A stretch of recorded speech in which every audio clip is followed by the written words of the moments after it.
Hello guys, welcome back to my channel. तो आप देख सकते हो कि मेरी चैनल पे मैंने 1 मंथ से कोई वीडियो अपलोड नहीं किए हैं। उसका रीज़न यही है कि मेरी सास आकाश की मम्मी अभी इस दुनिया में नहीं रही। उनका देहांत हो चुका है, तो बस वो हमें छोड़ के चली गई है। और अभी भी हम बिलीव नहीं कर पा रहे हैं कि ऐसा कुछ हो गया है।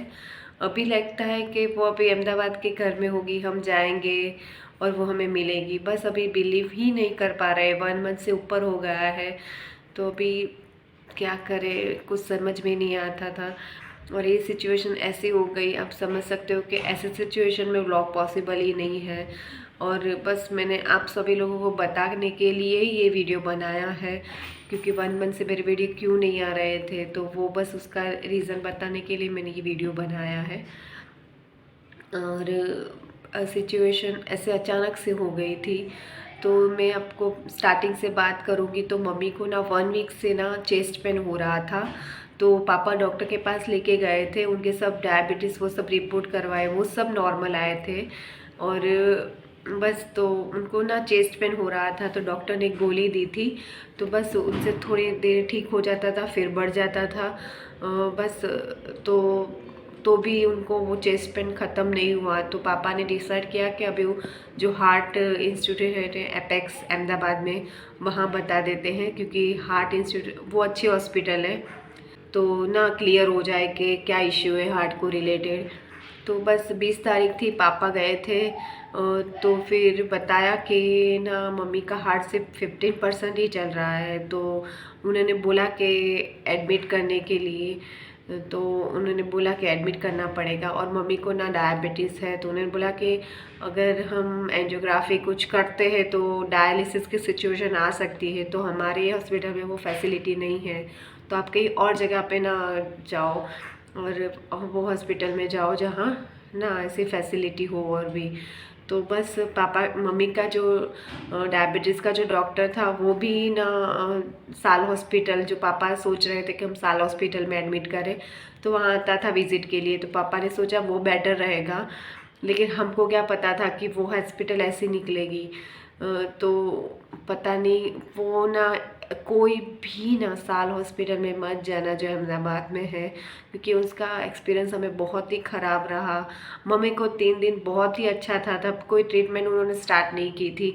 वो बोल रहे थे उनको एंजियोग्राफी करनी है, लेकिन पता नहीं, इतनी बड़ी हॉस्पिटल थी तो उधर के जो एंजियोग्राफी के मशीन थे वो भी बिगड़ गए थे, ऐसी सिचुएशन थी। और मम्मी 3 दिन बहुत ही अच्छी तरह खाती थी, बोलती थी, सब में मिलने आते थे, हॉस्पिटल में मिलती थी। मैं वहाँ नहीं जा पाई क्योंकि वेद के एग्ज़ाम स्टार्ट होने वाले थे, तो मैं वहाँ नहीं जा पाई। लेकिन आकाश गए थे, तो बोल रहे थे कि मम्मी को 3 दिन बहुत ही अच्छा था। फिर पता नहीं उन्होंने चौथे दिन कौन सी गोली दे दी, तो मम्मी को ना वॉमिट होने लगी थी। और कुछ भी खाना वो नहीं खाती थी, जो खाया था वो भी नहीं टिकता था, वो भी वॉमिट हो गई थी। फिर वो ने खाया ही नहीं। फिर डॉक्टर का सुबह सुबह कॉल आया था कि आप आ जाओ हॉस्पिटल में, तो आकाश गए थे। पापा, आकाश और मेरे देवर तीनों हॉस्पिटल में गए थे, और तीनों के सामने ही मम्मी की हार्ट बीट्स बंद हो गई थी। फिर उन्होंने ट्राई किया, पंपिंग की सब ने, नर्स लोगों ने, तो फिर से स्टार्ट हो गया। और हमने भगवान का इतना शुक्रिया किया कि हाँ ये फिर से स्टार्ट हो गया। लेकिन हाँ, उस दिन तो मैं निकल गई थी वेद को अकेला छोड़ के। फिर आकाश का ऐसा फ़ोन आया कि मम्मी का हार्ट पंपिंग अभी बंद हो गया। फिर पंप किया तो फिर से स्टार्ट हो गया। तो लेकिन मेरा मन पता नहीं इधर रुका ही नहीं। मैंने वेद को बोला कि बेटा तू अकेले रह देना, मैं जा रही हूँ। मैंने कुछ भी सोचा नहीं, मैंने बैग पैक की और फिर मैं निकल गई। फिर मैं उधर 1-2 बजे पहुंची उधर। और फिर 5-5:30 बजे कॉल आया फिर से हॉस्पिटल से कि आप आ जाओ। तो फिर हम गए, तो उधर मम्मी की हार्ट बीट ख़त्म हो गई थी, हार्ट बीट बंद हो गई थी। फिर से उन्होंने 1 आवर ट्राई किया, लेकिन फिर भी कुछ भी नहीं हुआ। और फिर से उनकी हार्ट बीट कभी स्टार्ट ही नहीं हुआ, और बस वो हमें छोड़ के चली गई। और फिर मैंने आकाश को उस दिन इतना रोता हुआ देखा, उतना अकेले महसूस। और मैंने आकाश को उस दिन इतना रोते हुए देखा जो मैंने कभी उनको नहीं देखा है। और ऑब्वियसली माँ माँ ही होती है और उनकी जगह कोई भी नहीं ले सकता, जाकर भी नहीं ले सकता। तो बस अभी भी हमें बिलीव नहीं हो रहा है, 1 मंथ हो गया है, लेकिन अभी भी हमें लगता है कि मम्मी इधर ही है।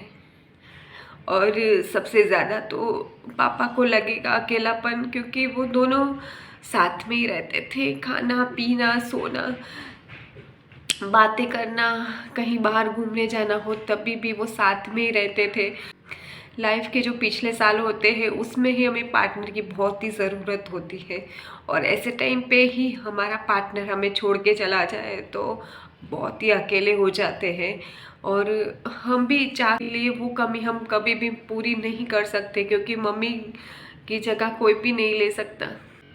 पापा को ज़्यादा लगेगा मम्मी की कमी, क्योंकि वो साथ साथ रहते थे। खाना पीना बैठना उठना घूमने जाना, मम्मी से बातें करते रहते थे वो, तो उनको तो बहुत ही अकेला लगेगा। और घर में ही सब मम्मी की यादें हैं, और पल पल उनको उनकी याद आती रहेगी। कुछ भी करेंगे, उनको कुछ पूछना हो, कुछ बात करनी हो, वो किससे बात करेंगे। एक बेटी बेटे से थोड़ी लिमिटेशन आ जाती है, जो वाइफ से बात कर सकते हैं वो इतना बात हम किसी से नहीं शेयर करते। तो बस वो कमी उनको हमेशा रहेगी, लेकिन वो कम चाहकर भी हम कुछ भी नहीं कर सकते उसके लिए। तो और बस हम इतनी प्रार्थना कर सकते हैं कि मम्मी अभी जहाँ भी हो उनकी आत्मा को शांति मिले, उनका मोक्ष हो। बस वही प्रार्थना करती हूँ। मैं आप सबको भी ऐसी प्रे करने के लिए बोलूँगी कि आप भी प्रे करना मम्मी के लिए। और मैंने नई स्टार्टिंग में व्लॉगिंग स्टार्ट की थी, तब मैंने मेरे कुछ वीडियो में भी मम्मी पापा है, और तो मम्मी की आपकी कुछ क्लिप्स मैं आप ये वीडियो के एंड में डालने वाली हूँ। जब मैं मम्मी को याद करती हूँ तो मुझे उनका वो हंसता हुआ चेहरा ही सामने आता है। और बस इंसान जब इतना दूर चला जाता है तो चाहकर भी हम उनको फ़ोन अभी कभी दूर, यानी कभी जो आउट ऑफ कंट्री जाता हो, आउट ऑफ स्टेट जाता हो, तो हम सोचते हैं कि कल आएगा, 1 वीक के बाद आएंगे। लेकिन ये ऐसी जगह है कि कोई भी इंसान वापस नहीं आता। बात करनी हो तो वो बात अधूरी ही रह जाती है। तो बस ये सब चल रहा था 1 मंथ से।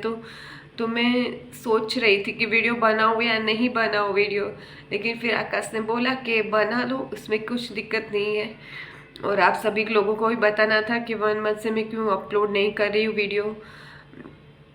तो बस मैं आपको फिर से बोलूँगी कि मम्मी के लिए प्लीज़ प्रे करना, और मैं मम्मी की कुछ क्लिप्स इस वीडियो के एंड में डालूँगी, तो वो प्लीज़ आप देखना मत भूलना।